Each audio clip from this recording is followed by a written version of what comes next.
Bienvenue à tous, merci de nous retrouver sur Cap News 24 pour ce programme spécial rétro. Nous parcourons l'actualité et tout ce qui a fait les choux gras de la presse et bien évidemment au Cameroun en 2015. Tous les domaines seront passés au crible, la politique, l'économie, le sport, la culture, l'éducation et bien d'autres encore. Bien évidemment, ce sera en deux parties sur Cap News 24, la chaîne Info. Pour ce qui est de la première partie, 4 domaines vont nous préoccuper principalement. On parlera politique, économie, société et puis éducation. Et pour parler de politique, on nous fait comprendre que la politique est le super champ social. Nous avons Donald Agnezois qui est sur ce plateau. Il convient de préciser que toute la rédaction s'est mobilisée pour vous permettre de vivre, de revivre notamment les temps forts de l'actualité en 2015. Bienvenue Donald Agnezois. Merci Ghislain Kougan de me recevoir sur ce plateau. Alors, de prime abord, quel peut être l'élément saillant qui aura marqué sur le plan politique le Cameroun? Il faut tout d'abord remarquer que la vie politique au Cameroun, vue de manière annuelle, puise son essence dans le discours de fin d'année prononcé par le chef de l'État. Pour ce qui est de l'année 2015, l'on peut de prime abord dire qu'elle a été fortement marquée par la lutte contre Boko Haram. Le Cameroun, à ce propos, s'est joint au reste des États de la sous-région et même au-delà, menacé par cette nébuleuse pour la mise sur pied de la force multinationale en charge justement d'anéantir, sinon d'amoindrir les velléités offensives de cette machine barbare qu'est la secte Boko Haram. Mais peu avant, en 2014, il faut le rappeler, le président Biya déclarait déjà la guerre à Boko Haram. Alors, sur le plan international, puisqu'on parle de Boko Haram avec les tentacules, est-ce que le Cameroun a été présent en 2015 sur le plan mondial? Le Cameroun, la politique camerounaise, l'activité politique en 2015 aussi a dévoilé l'entre-genre diplomatique du Cameroun qui a reçu en visite de travail et d'amitié respectivement les présidents Bouhari de la République fédérale du Nigeria et le président français François Hollande. Des visites au bilan porteur des fruits de la coopération entre le Cameroun et ses différentes nations. Dans le même registre, le président l'on note en bonne place les différentes sorties du président de la République qui a pris part à bon nombre de sommets, tant en Afrique que dans la sous-région Afrique centrale et même au niveau international, avec la participation du Cameroun à la conférence de Paris COP21 récemment tenue en France. Alors, qu'en est-il de l'activité parlementaire quand on sait qu'aujourd'hui le Cameroun est véritablement bicaméral? Il serait de mauvaise foi de parler de la politique du Cameroun en 2015 si l'on ne mentionne pas l'activité parlementaire. Donc, les deux chambres qui constituent désormais l'ossature du Parlement camerounais ont brillé par leur capacité à continuer l'expérimentation du bicaméralisme à travers la maîtrise de la navette parlementaire favorable à l'adoption des différentes lois de la République. Tout en maintenant le caractère dual de ce Parlement, l'on peut dire que la Chambre haute et la Chambre basse ont contribué, de par l'adoption de la loi sur le terrorisme, à amoindrir autant que faire se peut les velléités belliqueuses des forces du mal tapies dans l'ombre et déterminées à déstabiliser le Cameroun. Une belle avancée dans la lutte contre le terrorisme, couronnée en novembre dernier par l'adoption du projet de loi de finances 2016 soumis au Parlement par le gouvernement. Peut-être un travail d'ensemble qui a valu au Cameroun l'élection de l'honorable Roger Nkododan à la tête du Parlement panafricain. Autre sujet sur le plan politique qui aura marqué le Cameroun, Donald Agnezois, vous nous dites que l'opération Épervier persiste et est toujours là, et on s'interroge, affaire judiciaire ou affaire politique? La réponse à cette question, Ghislain, est appuyée dans le principe de la séparation des pouvoirs magistralement élaboré par Montesquieu. Autrement, vous ressortez la problématique de l'indépendance de la justice au Cameroun. Une fois que j'ai posé ces préalables, il est aisé de dire que la lutte contre le détournement des deniers publics, trivialement appelée l'opération Épervier, est d'essence essentiellement judiciaire. Même si, de par les prérogatives constitutionnelles, le politique peut interférer dans le champ judiciaire, et j'en veux pour preuve la grâce présidentielle. Là, vous parlez de manière pratique, de manière théorique. De manière pratique et de manière théorique en même temps. Vous vous souvenez, jusqu'ici en 2015, on n'a pas eu d'arrestation, on a beaucoup plus eu des auditions au niveau du TCS, ces personnalités qui ont été convoquées, mais on oublie une chose, c'est pas parce que ce sont des personnalités politiques, ou peut-être les membres du gouvernement qui sont régulièrement interpellés de ce côté-là. Il faut aussi savoir que la corruption, les détournements des deniers publics sont à la base avec peut-être un personnel moins gradé. Voilà. Autre sujet aussi préoccupant, on parle de réaménagement ministériel ou alors de remaniement. Situez-nous un tout petit peu. c'est à la fois surprenant et historique. D'abord, le dernier remaniement ministériel remonte en 2009 et quand on connaît la fréquence de changement de gouvernement que le Cameroun a connu de 1982 jusqu'à nos jours, cet espacement est donc historique. Maintenant, la surprise vient du fait que l'on s'attendait à un gigantesque mouvement gouvernemental après les consultations électorales de 2013. Mais l'on s'est contenté justement d'un réaménagement touchant certains secteurs de l'appareil gouvernemental. Et là, je serai un peu plus prolixe. La défense pour le renforcement de la sécurité territoriale, les transports qui peinent jusqu'ici à remettre le Cameroun dans les airs pour parler du transport aérien avec les ailes brisées de la Camerco, les travaux publics en tant qu'ingénieurs de l'État qui doivent assurer le suivi et de la construction de l'autoroute Yaoundé-Douala et les travaux de construction du deuxième pont sur le Vouri, pour ne citer que ces projets. Le ministère de l'économie n'est pas en reste, donc la dynamique doit être maintenue autour de la finalisation des grands projets structurants, socle de la politique des grandes réalisations qui accompagnent le septennat du président Biya. Maintenant, cette équipe gouvernementale est face à de nombreux défis. Est-elle à la hauteur de relever les défis sécuritaires si pressants dans la partie septentrionale du Cameroun et même au niveau des frontières avec la RCA? Et le plan d'urgence triennal aura-t-il des effets concrets positifs dans le sens de l'amélioration des conditions de vie des populations? Le Cameroun est-il prêt à accueillir la CAN féminine de 2016? Autant de questions, autant d'interrogations qui laissent croire que le gouvernement du 2 octobre 2015 a du pain sur la planche. Alors, on estime que beaucoup de ces questions posées ont des connotations économiques. Dirieba sera donc là pour nous entretenir sur ce qui a marqué le Cameroun en 2015. Mais avant, Donald Agnezois, de prendre congé de vous, je précise que vous êtes le directeur de l'information de CABnews 24. Quelques vœux pour 2015, pour 2016? Avant de passer aux vœux, je voudrais rappeler que l'année 2015, c'était aussi la trêve électorale au Cameroun. On n'a pas... Le calendrier électoral qui annonce les prochaines consultations pour 2018 est resté confiné aux activités d'Elections Cameroun, s'agissant bien entendu du toilettage du fichier électoral et les inscriptions sur les listes électorales.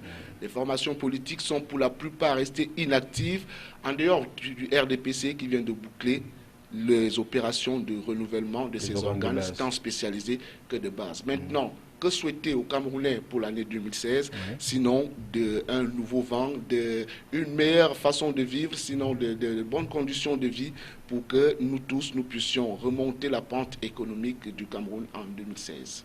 Pas de vœux personnels?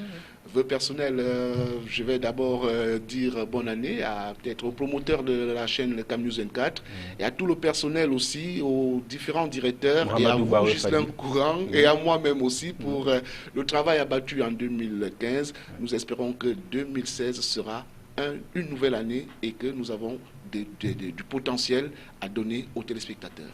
Voilà, merci de Agnezois pour tous ces éclairages éclairés sur notamment ce qui a marqué le Cameroun sur le plan politique. Merci. Au revoir. Merci. Voilà, mesdames, messieurs, le programme, vous le savez bien, c'était un programme rétro. Première partie, c'était Donald Agnezois sur le volet politique, ce qui a marqué le Cameroun. On revient après la petite transition pour évoquer notre volet avec Dirieba.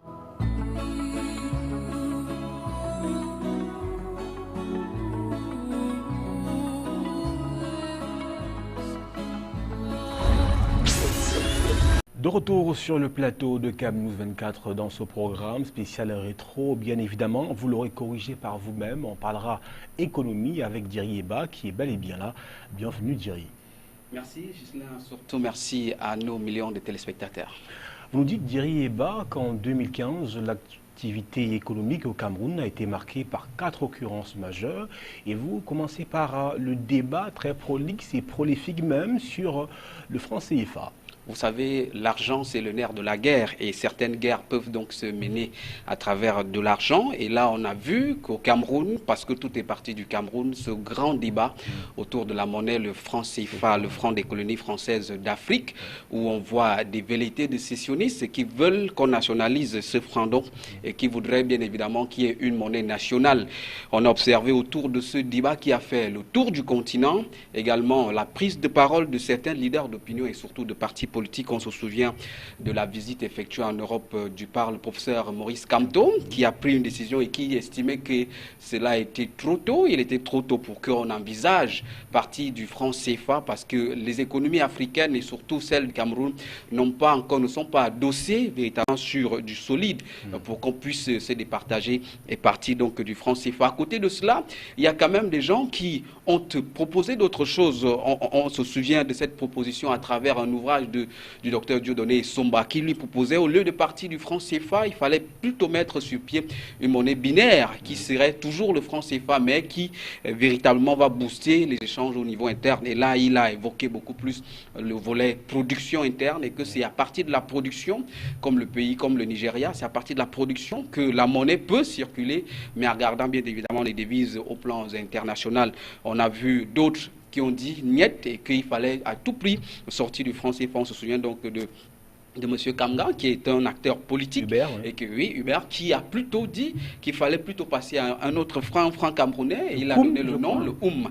Et donc tout cela fait que 2015 a été une année où on a vu cette montée en puissance, et cela, véritablement, il faut le noter, la France a revu sa position, elle s'est dite prête de renégocier ses accords, mettant en place donc le compte d'affectation, et de cela, le franc CFA, on se dit peut-être ces jours sont comptés, mais jusque-là, il faut trouver des meilleures réponses pour des questions qui se posent essentiellement pour l'avenir, le développement des pays africains, tout comme le Cameroun.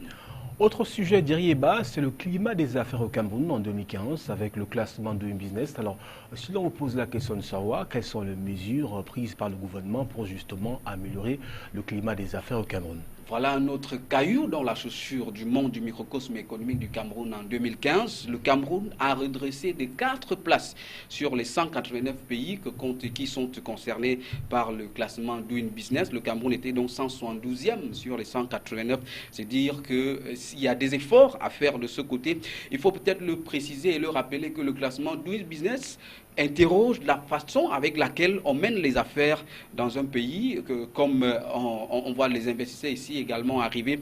Pour le cas du Cameroun, on va prendre un exemple. Lorsque un investisseur arrive, lorsque vous arrivez à l'aéroport et que c'est le premier responsable de douane qui vous demande de donner un pot de vin, ça pose un problème. Lorsque vous êtes dans un taxi et que vous écoutez qu'on a arrêté tout un gouvernement de la République se retrouve dans la prison pour cause des détournements. Autant d'éléments qui ne facilitent pas toujours véritablement les investissements, et donc les climats des affaires devient morose. On se souvient également qu'il y a encore des goulots d'étranglement pour la mise en place du droit au WADA qui doit être véritablement harmonisé au sein des États. Au Cameroun, cela n'est pas encore le cas, malgré les efforts menés donc par le Cameroun Business Forum, qui est présidé par le chef du gouvernement, le Premier ministre Phil Moyan. C'est dire qu'autant d'éléments, autant de pesanteurs qui ont véritablement engagé dans le Cameroun à travers ces partenariats. On se souvient qu'au mois de novembre, 2 salons ont véritablement encadré l'avenir des investissements, le climat des affaires au niveau du Cameroun. On se souvient donc du salon de l'investissement et de la compétitivité organisé par un cabinet. Et bien évidemment, on se souvient de Cameroun Invest Forum, le tout premier organisé par l'agence de promotion des investissements du Cameroun. C'est dire qu'à travers ces éléments, on essaye de rendre attractif le risque Cameroun dans les investissements. Mais cela se dit, cela se vit, il faut encore faciliter la création des petites et moyennes entreprises, parce qu'on voit bien évidemment que ces acteurs de ce côté-là sont prêts, mais c'est au niveau macro que l'État ne trouve pas encore de meilleures solutions pour qu'on ait une assiette économique assez dense.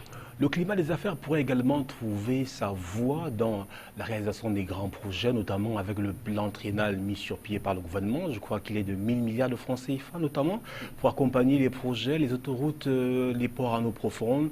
Est-ce une idée qui vous tente, vous ? Voilà, puisque c'est un discours, ça part d'un discours du 31 décembre 2014, où le président de la République a annoncé donc ce plan d'urgence, et il se souvient donc que par ordonnance signée donc le 13 août 2015, le président de la République a modifié, a complété la loi des finances en y intégrant donc ce plan d'urgence qui va dans 1000 milliards de francs CFA, et les secteurs sont bien connus. On va là pouvoir le port de Kribi, il faut le relancer, il faut aboutir véritablement à la fin des travaux le projet de Mbala, dont la mise les en eau autoroutes partielle est effective pour le port du Kumru. Et donc, c'est pour booster ces ensembles de projets structurants qui tombaient encore en hibernation. Mais le plan d'urgence également regarde le volet social, puisqu'on a vu la construction de beaucoup de logements sociaux engagés par l'État du Cameroun, la construction des stades, avec ces événements qui arrivent et ces événements qui n'ont pas seulement un caractère sportif, mais beaucoup plus un caractère économique. Donc, ce plan d'urgence mis en place par le Cameroun et donc pour permettre à ce que l'État du Cameroun, que le gouvernement puisse accélérer les axes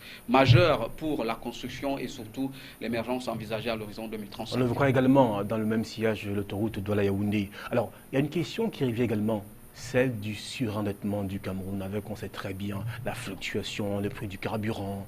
Voilà, l'État du Cameroun, c'est l'alerte. Là, l'alerte rouge annoncée par la Banque mondiale qui disait au Cameroun, c'était un peu trop au rythme où va l'endettement du Cameroun. Là, on se retrouve avant la fin de cette année, donc 2015, à 1700 milliards de francs CFA pour l'assiette pour l'endettement du Cameroun. On sait bien qu'il faut financer les projets structurants, il faut engager l'État vers l'émergence, mais cela a un coût. Mais il faut prendre donc des meilleurs risques. On se souvient donc dans les alertes qu'évoque la Banque mondiale, on parle de la suppression des fonds écrans. Qu'est-ce qu'on entend par fonds écrans? Vous voyez un peu l'industrie qui devait fabriquer des voitures chinoises au Cameroun. C'est une signature de contrat qui a eu lieu, mais on se rend compte que le président de la République, dans un discours, a annoncé la date. On a même proposé à l'entreprise chinoise de lui ouvrir les barrières douanières pour importer même les voitures. En fin de compte, on s'est rendu compte qu'on a floué l'État du Cameroun. C'est donc ces fonds écrans qui permettent à l'État de s'endetter sans qu'on ne se rende compte véritablement qu'on est endetté et que peut-être au fil des années, on va voir que le Cameroun est super endetté. On connaît le Cameroun dans la trajectoire de l'endettement. Alors, Dirieba, je m'en vais vous évoquer un autre sujet. C'est notamment la loi de finances 2016 qui est évoquée et qui notamment remet au goût du jour la taxe sur le prix du riz à l'importation à partir de 2016. Votre point de vue personnel?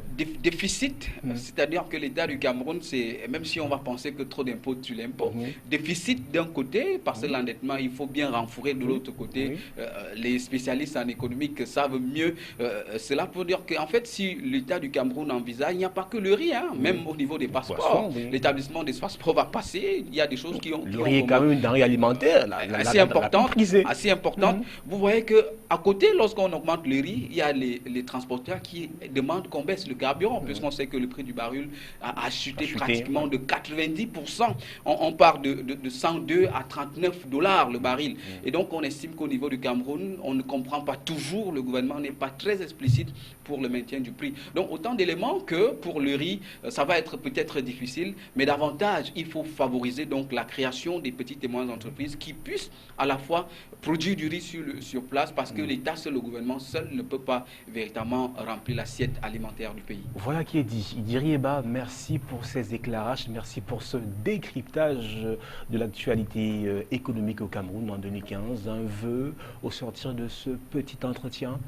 Le vœu, c'est que le Cameroun soit un pays prospère, donc dès 2016, parce qu'on va organiser encore un grand événement qui certainement va marquer les esprits. Nous sommes de cette génération 80 qui a besoin de voir d'autres choses pour l'émergence. Et donc, si le président de la République, lors du remaniement de 2 octobre, a voulu booster les volets économiques, c'est-à-dire qu'il y a quand même une volonté, reste à ce que les hommes, ceux qui sont véritablement les praticiens, puissent accompagner cette volonté politique du président de la République qui, ma foi, peut être bonne. Un vœu personnel, en fait. Un vœu personnel que le Dieu Tout-Puissant nous accorde de santé et vie, et certainement encore d'inspiration pour le travail que nous avons choisi. On sait que ce n'est pas facile dans le contexte camerounais, mais il y a quand même des personnalités, il y a des promoteurs qui font encore des efforts pour que la presse camerounaise soit vecteur de développement tant qu'on voit ailleurs qu'au Cameroun. Merci Dirieba. C'est moi qui vous remercie. Voilà, madame, monsieur, c'était le volet économique. Qu'est-ce qui a marqué le Cameroun en 2015 sur le plan économique? Nous avons eu beaucoup de décryptage avec Dirieba. On prend une petite transition et on revient après pour parler société.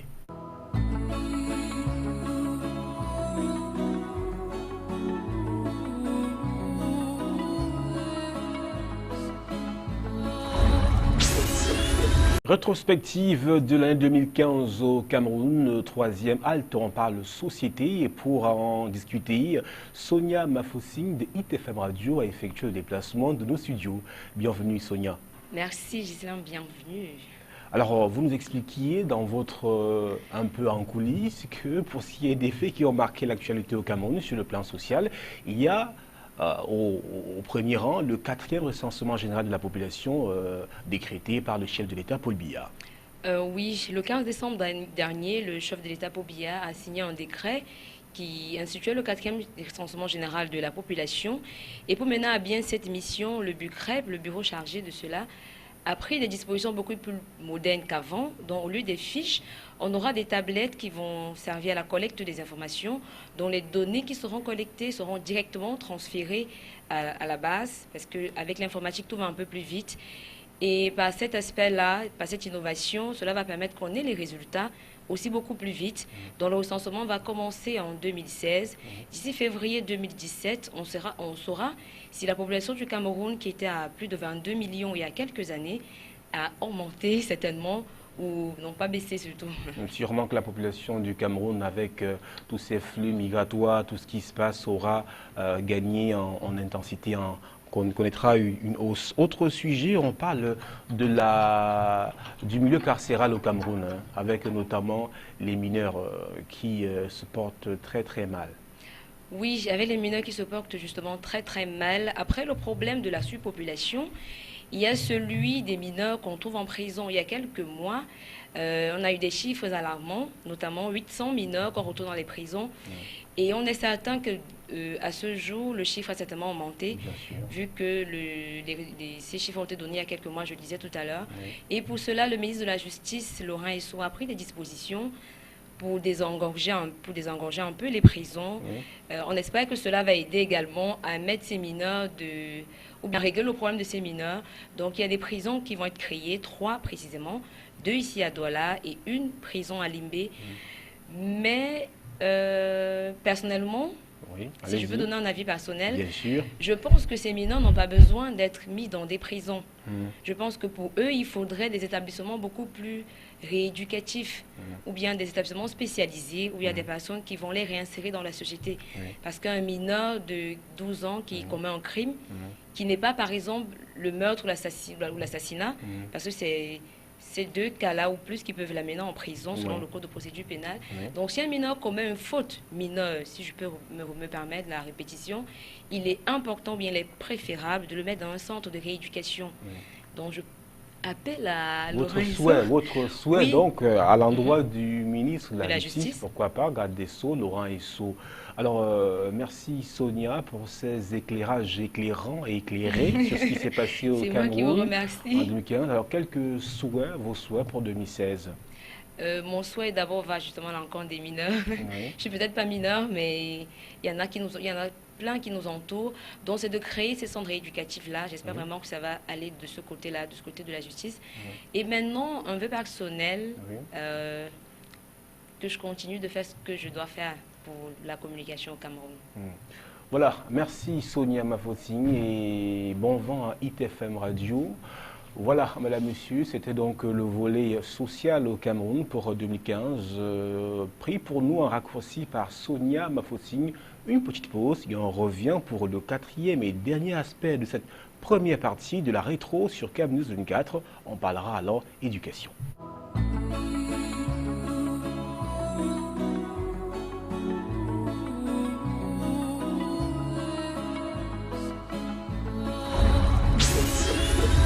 Nous sommes toujours au scanner en train de scruter, en train de décrypter les faits marquants qui auront marqué 2015, si on peut se permettre la répétition au Cameroun. Et nous évoquons le 4e volet, il s'agit du volet éducation. Et pour en parler, Marthe Ndene sur ce plateau. Bienvenue Marthe. Bienvenue Ghislain. Alors, vous nous faisiez part de ce que, justement, il y a eu une amélioration pour ce qui est du taux de réussite aux examens officiels, ceux de l'Office du baccalauréat en 2015 par rapport à 2014. Oui, le pourcentage de réussite à l'Office du baccalauréat 2015 au Cameroun. Pour cette année, s'agissant des performances des élèves entre la session 2014-2015, l'on note une légère amélioration des taux de réussite passés de 39,58% à 43,65%.